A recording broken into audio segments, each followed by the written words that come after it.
Nasamsam ng mga kapulisan ng Benguet PNP ang mahigit 50,000 pisong halaga ng hinihilalang ilegal na droga sa isinagawang bypass operation na nagresulta sa pagkakaaresto ng 2 drug personalities.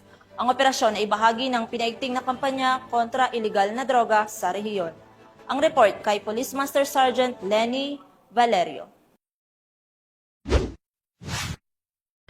Naging matagumpay ang isang araw na pagpapatupad ng anti-illegal drugs operations ng mga kapulisan ng Police Regional Office Cordillera Administrative Region o PROCAR matapos makumpiska ang mga illegal na droga na nagkakahalaga ng 59,312 pesos at maaresto ang 2 drug personalities sa maghiwalay na operasyon na isinagawa sa lalawigan ng Benguet nito lamang 5 ng Agosto taong kasalukuyan.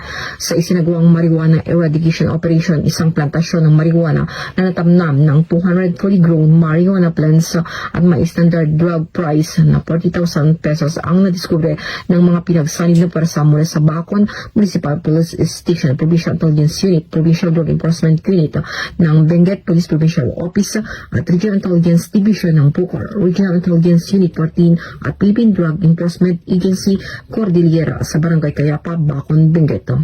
Lahat ng nadiskubreng tanim na marijuana ay binunot at sinulog matapos ang kukulang dokumentasyon.